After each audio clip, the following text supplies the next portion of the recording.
இங்க ஒரு சின்ன பொண்ணு சின்ன வயசுல இருந்தே ஒரு பெரிய வாயாடியா இருக்கா. இவ பேச ஆரம்பிச்சானா யாராலையுமே இவளை கண்ட்ரோல் பண்ண முடியாது. இப்படின்னா இருக்கிறப்ப இந்த பொண்ணு அவங்க ஃப்ரெண்ட்ஸு கூட ஃபுட்பால் விளையாடலான்னு கிரவுண்டுக்கு போறா. இவளை கோல் கீப்பரா நிக்க வைக்கிறாங்க. இவ கோல் கீப்பரா நின்னு வர பால கோல் போட விடாம பண்ணுவாளேன்னு பார்த்தா அங்க நடக்கிற ஃபுட்பாலை வச்சு கமெண்ட்ரி பண்ணிக்கிட்டு இருக்கா. டிவியில ஏதாச்சும் கார்ட்டூன் ஓடுனா கூட அதை பார்த்து கமெண்ட்ரி பண்ணிக்கிட்டு இருக்கா. சரி சின்ன பொண்ணு தான் போல இவ இப்படிதான் இருக்கான்னு அவங்களும் விட்டுடுறாங்க. ஆனா பெரிய பொண்ணு ஆனதுக்கு அப்புறமும் அதே மாதிரி தான் பண்ணிக்கிட்டு இருக்கா.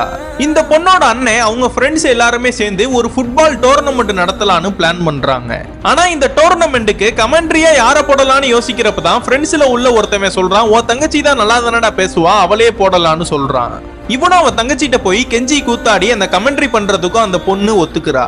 மேட்ச்னா ஆரம்பிச்சதுக்கு அப்புறம் இந்த பொண்ணு கமெண்ட்ரினா பண்ண ஆரம்பிக்கிறா. இந்த பொண்ணு கமெண்ட்ரி பண்றத பார்த்த அந்த ஊர் மக்கள் எல்லாருமே நல்லா என்ஜாய் பண்றானுங்க.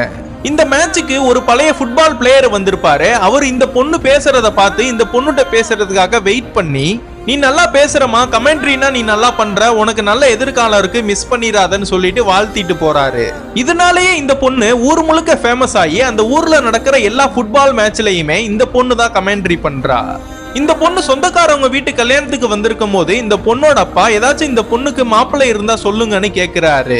இப்படின்னா வாய் பேசிட்டு ஊர் முழுக்க சுத்திக்கிட்டு இருந்தா இவளுக்குன்னா எப்படி மாப்பிள்ளை கிடைக்கும்னு அவங்களும் சொல்றாங்க.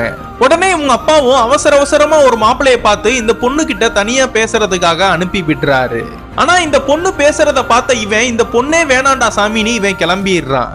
இந்த பொண்ணு அவங்க வீட்டுல இன்னமே எனக்கு மாப்பிள்ளை பாக்குற வேலைனா வச்சுக்காதீங்க, நான் வெளியூர்ல போய் படிக்க போறேன், நான் ஹாஸ்டல்ல தங்கி நான் படிச்சுக்கிறேன்னு கிளம்பிடுறா.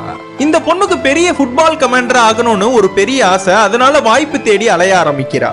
ஃப்ரெண்ட்ஸோட மூலியமா ஒவ்வொருத்தரையா போய் மீட் பண்றா. ஆனா அவனுங்க இவளை கலாய்ச்சி அமிச்சிடுறாங்க. பாலிடிக்ஸ்னா வச்சு உள்ள நுழைஞ்சிடலாமேன்னு பார்த்தா அதுவும் முடியாம போயிடுது. விளையாட்டுத்துறை அமைச்சரை போய் பார்த்தா நீ இங்க இருந்து கிளம்புமான்னு அமிச்சிடுறாரு. திறமையை மட்டும் வச்சுட்டு வாய்ப்பு கிடைக்காம சோகமா ரோட்ல நடந்து வரப்ப மயக்கம் போட்டு கீழே விழுந்துடுறா.